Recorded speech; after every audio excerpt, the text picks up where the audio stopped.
I raised my hand to knock, but the door opened before I could. My son stared at me for a beat too long. His eyes flicked to the suitcase, then to the bags in my arms. "I think you came to the wrong house."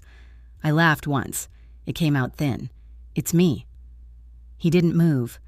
"Mom, you weren't supposed to come today. You said Christmas dinner at 3. That's tomorrow. You texted me." He exhaled, sharp and impatient. "You misunderstood." Behind him, someone laughed. Glasses clinked. He shifted his body, blocking the doorway completely. "Look, this isn't a good time." I waited for him to say my name. He didn't. I lowered the gifts. One of the bags tipped and hit the ground. "Just go back to your hotel," he said. "We'll talk later." I nodded once. I picked up the bag and turned away. My phone rang before I reached the corner. "Relax, Mom," he said. His voice was calm now, practiced. "You're overreacting." I didn't raise my voice. I said, "I know, but you can't just show up like that. You invited me." He sighed like I was exhausting him. "I'll explain later." The line stayed open. "I told her to leave," he said to someone else. "She doesn't get it."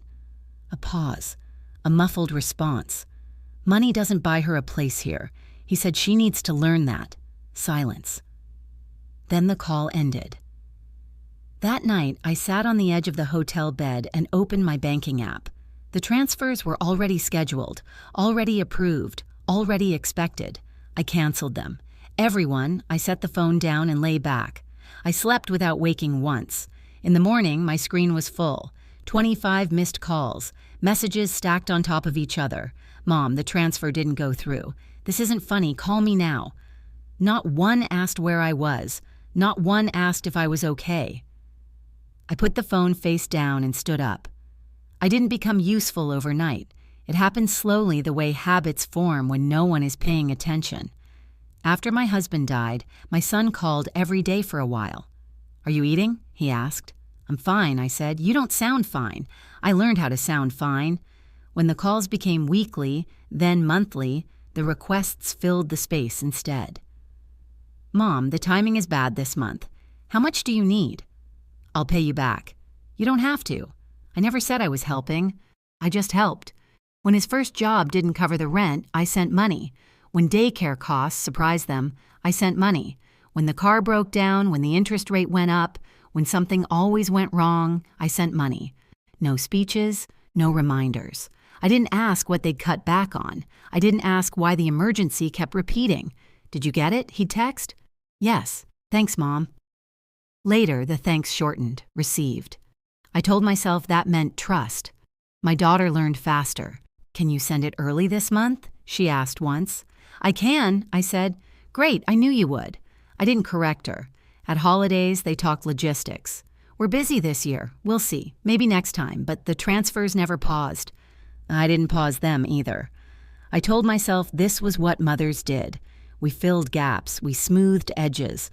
We kept things from falling apart so no one had to look too closely. Once my sister said they don't even ask how you are anymore. They're busy. I said they know I'm here, and I was always quietly, reliably, without conditions. The last time my son called before Christmas, he sounded rushed. "Everything okay?" I asked.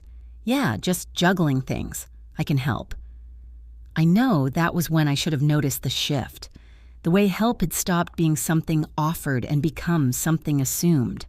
The way my voice had softened whenever money was mentioned, like I was apologizing for existing. I didn't see it then. I see it now. The calls stopped having room for me. "Mom, I've got 5 minutes," my son would say. "That's enough," I replied. "Good." So listen. The conversation always tilted forward, never back. My birthday passed 1 year with a text that arrived just before midnight. "Sorry, long day. Hope you had a good one." I typed back I did, even though I hadn't told anyone it was my birthday. The next call came weeks later. "Can you check something for me?" Of course. "I need it by tomorrow." I didn't remind him he'd forgotten. I told myself it didn't matter. Adults forgot things. Families changed. That was the story I stuck to. When I sent money, the replies shrank. "Got it. Received. Thanks. No names, no warmth, no pause." Once I called my daughter just to hear her voice. "Is everything okay?" she asked immediately. "Yes," I said. "Oh, I'm in the middle of something." I stayed on the line too long. I could hear her breathing, waiting for me to get to the point. "I just wanted to check in," I said. There was a silence that felt heavier than an argument. "Okay," she said finally. "Well, I'll call you later." She didn't. Invitations stopped arriving without me noticing when there was no moment to point to no argument, no decision announced. I learned about plans after they were made. "We're going to Colorado next month," my son said once. "That sounds nice." I said, "Yeah, should be good for the kids another time." We moved the dinner to Saturday. I didn't know there was a dinner. Oh, right, I wasn't asked if I was coming. I was told what was happening. Information replaced inclusion. Updates replaced invitations.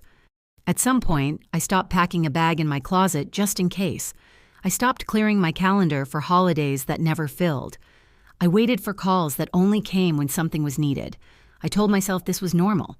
I told myself love didn't need proof. What I didn't admit was simpler. I had become easy to reach, easy to rely on, and easy to leave out. I replayed the doorway in my head until the words lost their sound, and only the timing remained. He hadn't looked surprised. That was what finally settled it. When the door opened, he'd already been braced. His shoulders were tight, his jaw set like he was delivering a line he'd practiced. When he said, "I think you came to the wrong house," it wasn't confusion. It was execution. I remembered the half-second pause before he spoke, the way his eyes slid past me toward the hallway behind him. Someone had been listening. "Mom," he'd said. After that, quieter. Not today, not now, not this isn't a good moment. Not today meant the decision had already been made. I heard it again in his voice, the shift, the way he lowered it without thinking, the way he stood wider in the doorway, filling the space so I couldn't see inside. I hadn't imagined that. I just hadn't wanted to name it. Later, when he called, the performance dropped too easily. "Relax, Mom. Not I'm sorry, not we messed this up. Relax was what you said to someone you'd already dismissed." When he spoke to the other person on the line, his tone changed again. Sharper, certain, the voice of someone explaining a plan. "She doesn't get it." That sentence stayed with me. Not she's hurt, not she's upset. She doesn't get it meant there had been something to get. I saw the pieces line up. The delayed replies, the careful messages, the way the invitation had come through as a short text instead of a call, the missing details, the convenient misunderstanding. He hadn't panicked when I showed up. He'd been caught. I thought of the gifts still in my bag, the ones chosen carefully, wrapped slowly, the effort that had gone into being welcome. He hadn't stopped me because it was awkward. He'd stopped me because I wasn't supposed to cross that threshold at all. Christmas hadn't revealed anything new.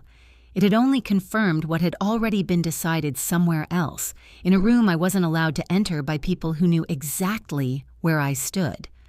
By the time I finished replaying it, the confusion was gone. What replaced it was steadier.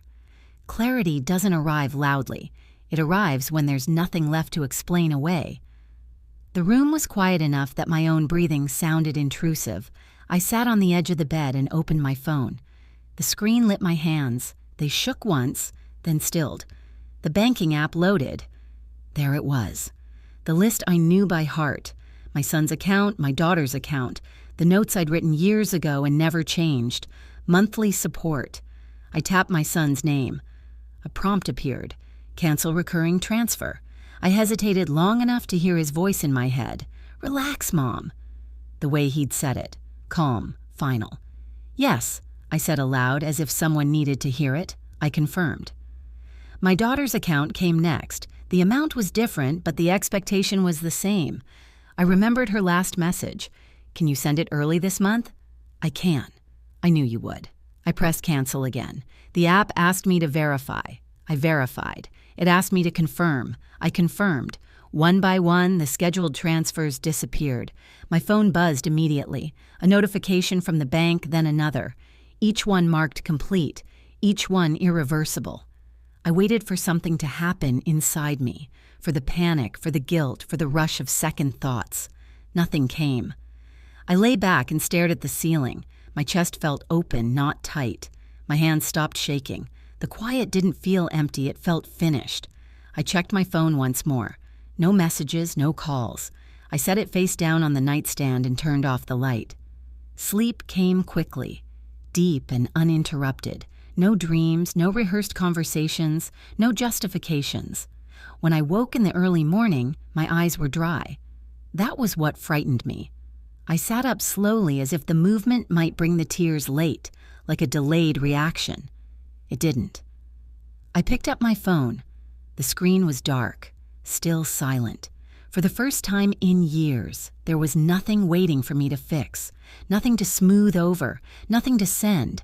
I didn't feel brave. I didn't feel cruel. I felt quiet. And in that quiet, I understood something I hadn't let myself say before. Silence chosen is not absence. It is a boundary. My phone was vibrating when I woke. Not ringing, vibrating. Short bursts, stopping, starting again. I reached for it and the screen lit up. All at once. 25 missed calls. I scrolled. My son's name filled most of the list. My daughter's was mixed in between. No voicemails, just calls back to back, then messages. Mom, the transfer didn't go through. Call me as soon as you see this. This is urgent. Did you change something? We need to talk. I kept scrolling. Please call. Why would you do this without telling us? This isn't funny. I stopped and went back to the first message. I read it again, then the second, then all of them slowly. Not one asked where I was. Not one asked if I was safe. Not one said my name without mentioning money. The phone rang again while I was holding it. My son. I let it ring. A message followed almost immediately. Mom, answer. This affects the kids. Another call. This time my daughter. I answered that one. Finally, she said. What happened to the transfer? Good morning, I said. There was a pause. Did you cancel it? Yes. You can't just do that. I can. Her breath hit the line sharp and fast. You didn't even warn us. You didn't warn me either, I said. About what? About where I stood. She didn't respond. I could hear movement on her end. Papers, a door closing. This is really irresponsible, she said. We budgeted around that money. I noticed. You're punishing us. No, I said. I stopped participating. She lowered her voice. You know we depend on you. I know. The line went quiet again. Then she said carefully, So, what are we supposed to do now? I looked at the list of missed calls still stacked on my screen. The urgency, the repetition, the absence of anything else. I'm sure you'll figure it out, I said. I ended the call and set the phone down. It buzzed once more. Then again, I didn't pick it up. For the first time, the silence wasn't waiting for me to fill it. He called just after noon, not frantic enough to sound desperate, not calm enough to sound sincere. Mom, he said, I'm glad you picked up. I didn't respond. I waited. We need to talk, he continued. There's been a complication. I stayed quiet. I could hear him adjusting his tone, settling into something measured. The mortgage payment didn't clear, he said. The bank flagged the account. It's probably temporary. I didn't interrupt. And the school sent a notice, he added quickly. Nothing serious.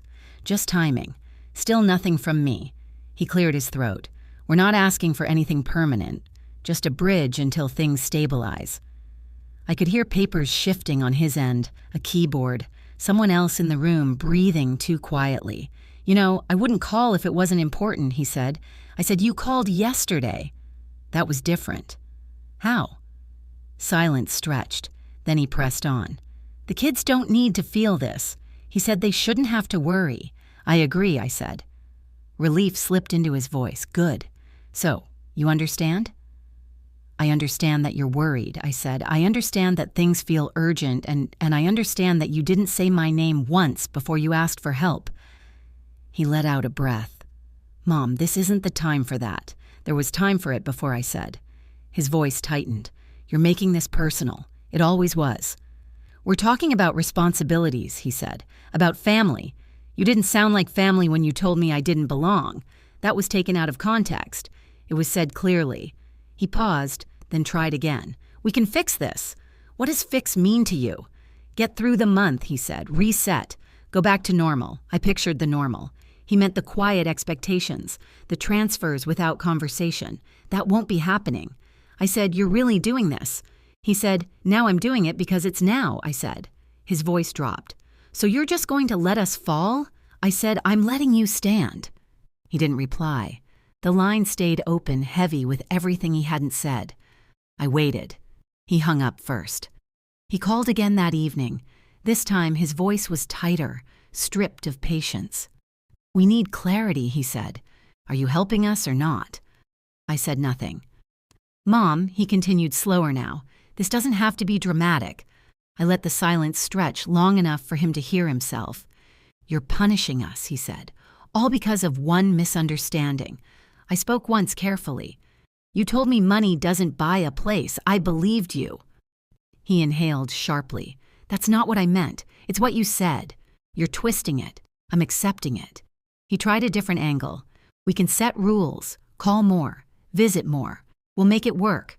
You're offering adjustments," I said, "not respect. That's not fair. It's accurate." His voice rose. "So this is it. You're cutting us off. I'm stepping back." I said, "There's a difference." "You don't get to rewrite the terms now," he said. "I didn't," I said. "I stopped agreeing to them." He went quiet.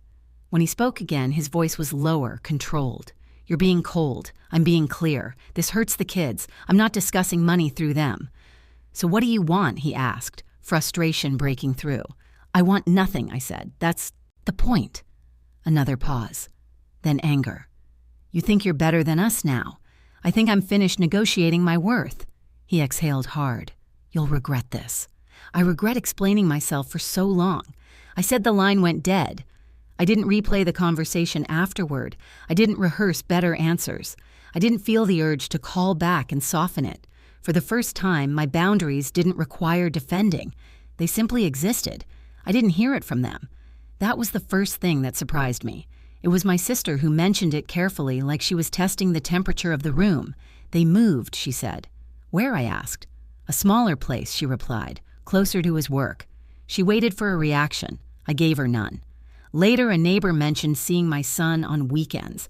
"He picked up extra hours," she said. "Looks tired." I nodded. The updates came like that. Indirect, unrequested, clean of emotion. Private school was replaced with something more practical. A second car quietly disappeared. Vacations turned into maybe next year. My daughter went back to work sooner than planned. My son took on consulting at night. None of it came with an apology. None of it came with a request. They adjusted. I didn't feel vindicated. I didn't feel cruel. What I felt was unfamiliar neutrality. One afternoon, my sister asked, "Are you okay with all of this?" "I am," I said. She hesitated. "You don't miss helping. I don't miss being needed. Only for that," I replied. The money stayed where it was for the first time in decades. It wasn't earmarked. It wasn't assigned to emergencies that weren't mine. It sat untouched, waiting for a decision I hadn't rushed into yet. When I finally used it, it wasn't dramatic. I paid off the balance on my credit card. I replaced a worn appliance I'd been ignoring. I booked a class I'd talked myself out of for years because it felt indulgent. No one noticed. No one commented. That was the second thing that surprised me. I didn't announce the changes. I didn't explain them. I didn't frame them as consequences. They weren't lessons. They were adjustments. I learned something in those months watching from a distance. They survived without my money, and I existed without their approval. Neither outcome was as catastrophic as we'd all been led to believe. I didn't vanish. I stopped consenting. That was the difference no one wanted to name. My sister called one evening. "He hasn't said much." She told me about what? About you. I let that sit. "He asked if you were serious." She added, "I was." I said there was a pause. "He's angry." "I know. And scared. So was I. I said for years." She didn't argue. She understood the language of quiet endurance better than anyone. The next call came from my son weeks later. Not rushed, not pleading, measured. "I'm not calling about money," he said quickly. "I know I replied." He cleared his throat. "Things changed." "They do. We're figuring it out. I hoped you would." He waited for something else.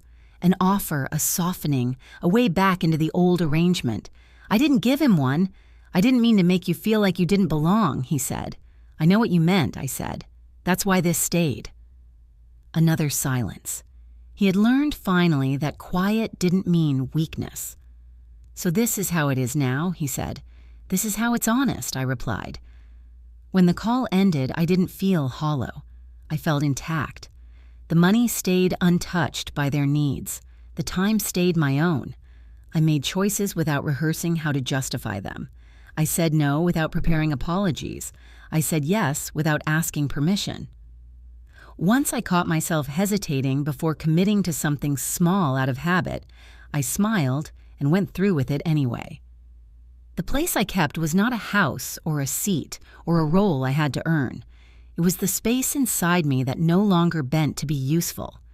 I arrived once asking to be led in. I left choosing where I stood, and this time I stayed.